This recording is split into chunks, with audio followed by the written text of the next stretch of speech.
One of these days I'm gonna pull that. That's right, you know. Well, well, my dear, don't just sit there.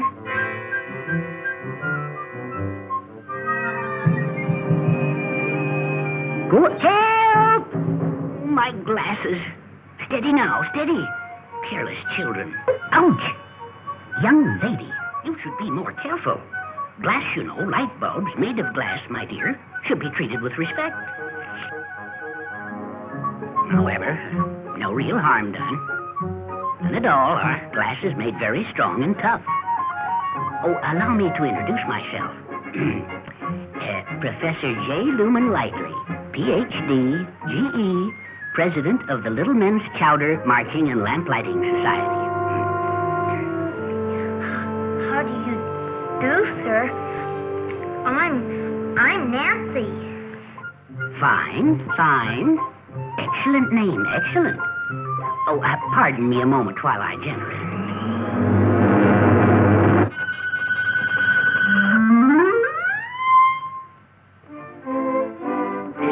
Now, don't be alarmed, Nancy. I'll be right with you.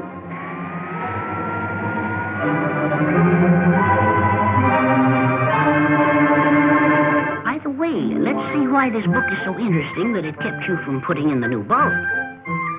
Fairy Tales of the Ages. Very commendable, very commendable.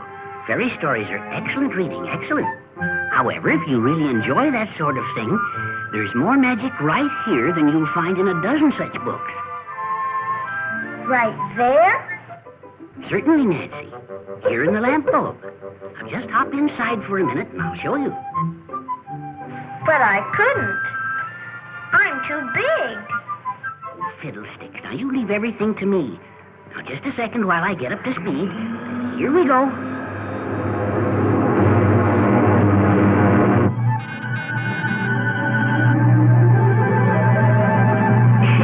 Well, I see you made it.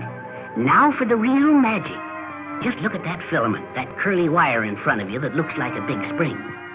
It's the heart of the lamp, so to speak. And remember that you're only about 2 inches high at the moment.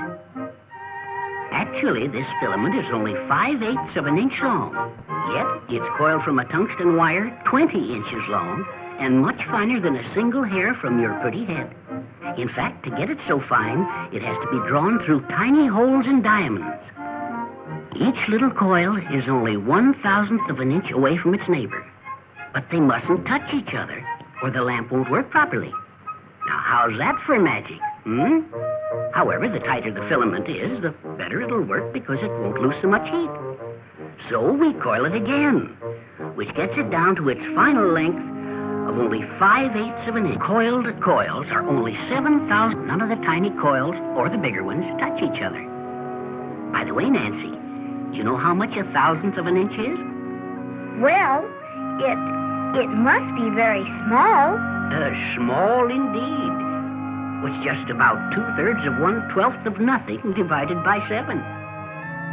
Yes, sir. And another thing, the filament controls the lamp life so that we have to regulate the filament design because the total radiation varies as the 4th power of the absolute temperature. And the life... Professor, I think I'm lost in that 4th power. Oh, sorry. I got wrapped up in my subject. But here's what I mean. How long a light bulb lasts depends largely on how hot the filament is burned.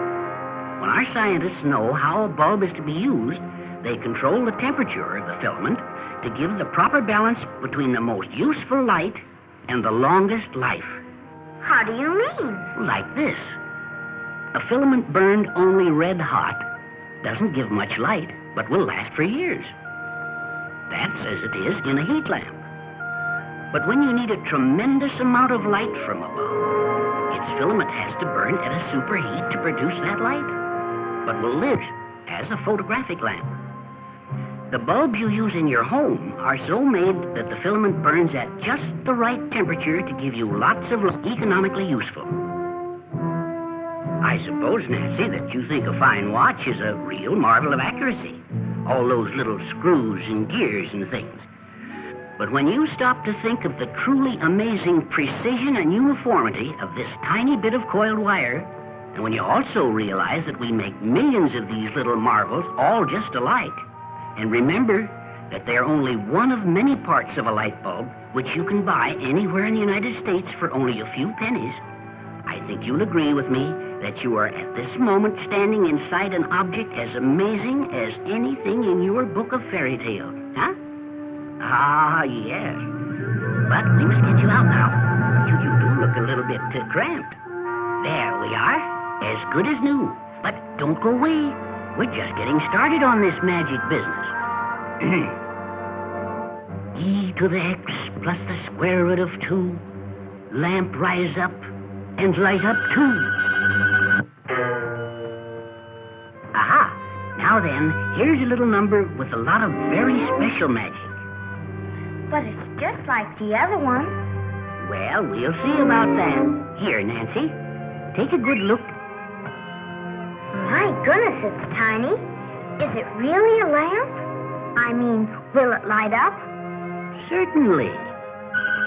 This midget grain of wheat lamp is used by doctors.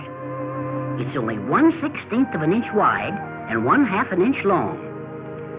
It burns less than 2/10 of a watt, and it would take 3,500 of these lamps to weigh 1 pound. Lamps of this type enable surgeons to perform delicate operations and examinations right inside the human body. These doctors have just used one to fish the safety pin out of this little boy's gizzard. And believe me, he's plenty happy about the whole thing. These tiny lamps are truly lifesavers. Now then, here's another little number that may interest you.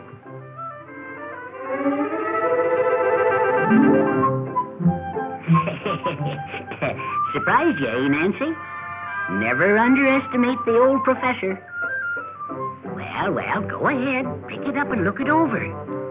That's a 50,000 watt bulb. But this one lamp uses as much electricity for light as the most powerful radio stations use for broadcasting. Why, the 1.5 pounds of tungsten in this lamp would make filaments for 21 million grain of wheat lamps. Well, Nancy, you've seen the smallest and the largest light bulbs in the world. That gives you some idea of the extremes that we go to give folks the kind of light bulbs they need. Now I want to show you a few of the thousands and thousands of shapes and sizes in between, because there's magic in every one of them, too. Now, here's a bulb that has a built-in reflector to put lots of light just where you want it. The bulb itself is made with a special reflector shape. Next, a thin layer of aluminum is vaporized on the inside of the glass. The bulb is then filled to just the right level with an acid which eats away the aluminum coating from the front of the bulb. The acid is then taken out and the bulb washed and dried, leaving the reflector part shiny and the front section clear. Bulbs of this type have a multitude of uses for flood and spotlighting. And when made of extra hard glass, they serve outdoors as well. Now, the same bulb with a different filament gives us infrared heat radiation to take the aches and pains from sore and tired muscles. The same radiation that cuts down the time of many drying tasks from hours to minutes. Still another use of this bulb shape gives us an entirely different reflector lamp.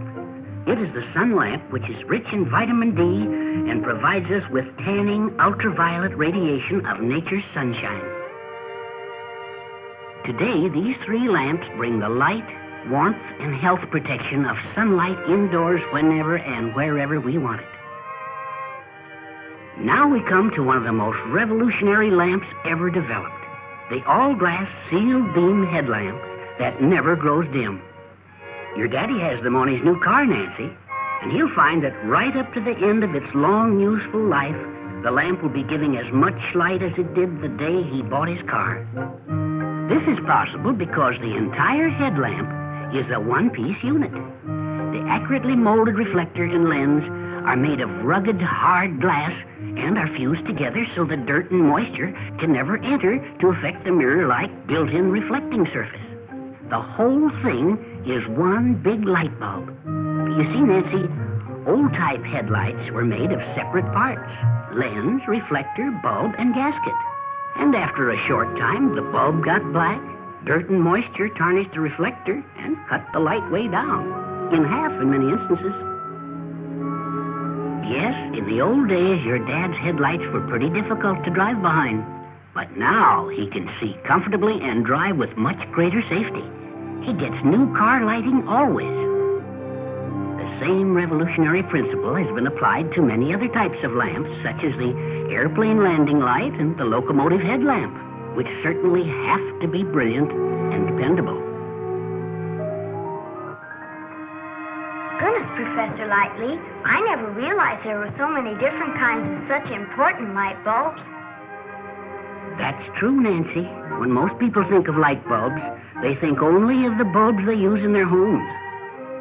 They aren't aware of the fact that all the other lamp bulbs used in science, commerce, and industry have come from the same research that created the bulbs in their homes. Yet there are other lamps working indirectly to make their living easier and more pleasant.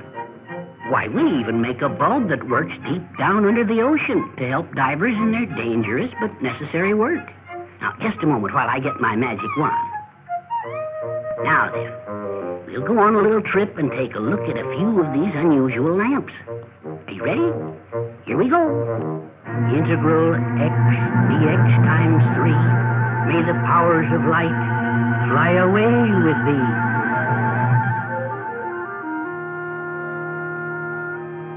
Professor! Professor, where are you? Right here, Nancy, right here. Now, don't be frightened. All right, you, break it up. Now then, right over there you can see one of our underwater lights being used. That diver's recovering valuable material from a sunken ship, and he needs plenty of good, reliable light to work with. These divers' lamps are made to stand the water pressure down to 600 feet. You know, seeing that lamp shining out underwater reminds the old professor of something interesting about all light bulbs, which is that they must be very, very dry inside. Why, the inside of your regular house bulb is drier than the Sahara Desert. We have to make it that way because even the tiniest bit of water in a bulb will cause it to blacken before it should. Why, even one drop of water divided among 500,000 lamps would make every single one turn black too soon. Now, just another example, Nancy, of the care it takes to make a good light bulb. A light bulb that costs only a few pennies. The same attention to detail that enables our diver friend to carry on his difficult and dangerous work. It's all wonderful and exciting, but it's sort of cold and damp and... Absolutely right. I'll have you out of here in a jiffy. Let A equal Z in the cube root be found. Light take us deep down under the ground. Here we are, my dear. Cozy, isn't it? Yes, it is a little better than the bottom of the ocean. Why, certainly. Now look at those miners, busy as bees, not a bit worried. Now then, notice the lamps on their hands. That's what I particularly wanted you to see here. In the old days, miners used lanterns burning oil or gas, but they didn't give much light and they were dangerous. So we developed a special lamp bulb which uses a very rare and expensive gas called krypton because it makes them give more light. And since the miners have to carry their own power supply, they need bulbs that give as much light as possible.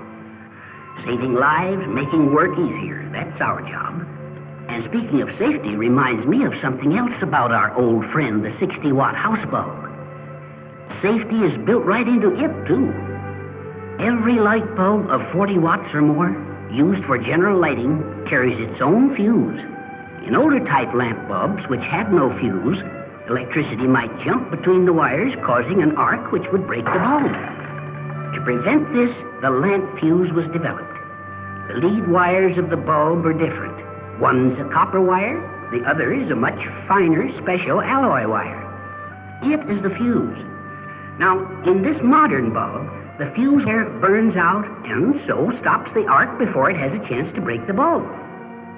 It's just another example of the kind of thinking constantly used to make more and better lamps at lower cost, whether they're for a miner working a mile underground or for a pilot in a plane in the sky.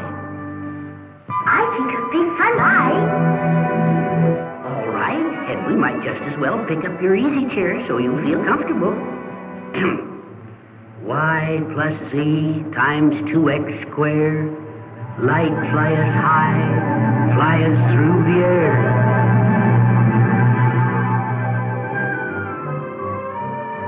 Well, how's this, Nancy? Better, huh? Oh, this is wonderful. I wished I had one of those magic wands so I could fly around whenever I wanted to. Nothing simpler, Nancy. Here. However, that wand is good for much more important things than flying around through the air. It's a fluorescent light tube, and if you look at it closely, you'll see some very interesting things. In the first place, the fluorescent lamp makes its light in an entirely different way.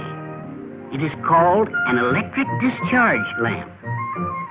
In the filament lamp, the electric current moves through the wire filament, heating it white hot and making the light. In the fluorescent lamp, the electricity travels through the gas inside the tube instead of through a filament. In simplest terms, a fluorescent lamp is made of a glass tube. Sealed in each end are wires called electrodes. The tube is filled with argon gas and mercury vapor and is coated on the inside with a thin layer of fluorescent powders called phosphors. Electricity flowing from one end of the tube to the other causes the mercury vapor to produce invisible ultraviolet energy. When this ultraviolet energy strikes the fluorescent coating on the inside of the tube, it is transformed into light. There are a million ways to make this fluorescent tube, but there's only one combination of these elements which is the best. Also, great precision through mass production has created the most efficient and economical light source yet developed by man. Come along and we'll try a little magic with your new wand. There is a factory that looks as though it could use a little light. Ah, yes, just as I thought. You see, Nancy? These workmen do not have enough light. Bad lighting is the poorest economy possible. More products are discarded, the working men are easily tired, there are more accidents, and the work in general is slower and less efficient. Point your magic wand at the building and see what happens. Aha, that's the ticket. In well-lighted shops, the workers can see what they are making. Products are better, made with greater speed, and at lower cost. Office work, too, is less expensive and more accurate. Oh, yes, Nancy. This fluorescent wand of yours gives better living to lots of people because it makes their work easier. This is especially important in schoolrooms. Inadequate lighting must be replaced, for above all, we want plenty of good light for the young eyes of children. Of course, to make it comfortable, we'll have to shield the brightness of the tubes. There. Now, that's what I call real magic, useful magic. And that's just one of the many ways a class can be relighted. Now the students will do better work, learn more, and enjoy doing it.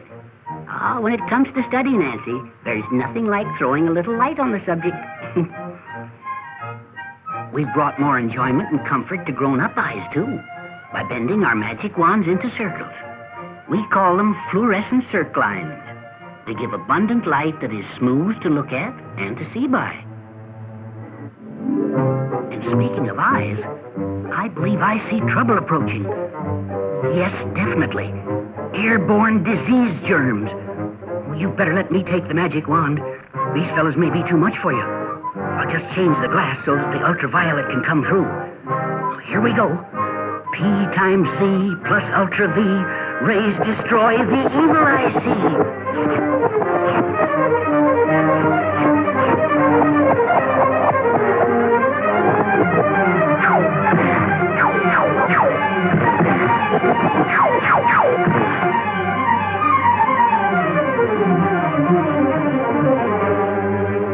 Mission accomplished. You were super, Professor. But how'd you ever do it? Oh, very simple, Nancy. You see, the ultraviolet rays from this germ-killing tube are sure death to airborne bacteria. Why, only 2 of these lamps in a schoolroom will purify the air as effectively as cross-ventilation, which completely changes the air every minute. These lamps can also be installed in air conditioning systems of large buildings to free the air of germs and protect the health of the workers. Well, Nancy, you've had a lot of excitement for one trip, huh? Oh, yes. But I think you've had about enough for your first adventure with lamp magic, so hold on. We've followed your wonders near and far. Now, light, take us home. Well, here we are. My, you certainly do get things done in a super hurry, Professor. I've always believed in action instead of talk, Nancy. It's almost a rule where I come from. Where do you come from, Professor? You would never have told me, you know. How careless of me. I'll do better than tell you. I'll show you my home. Here. Slip these on for a moment. But they're so tiny. Are you sure, my dear? Well, don't sit there gaping. Put them on. Fasten the ribbon so you won't break them. My only pair, you know. Now then, as soon as we get the magic sphere in focus. Here it comes. There we are.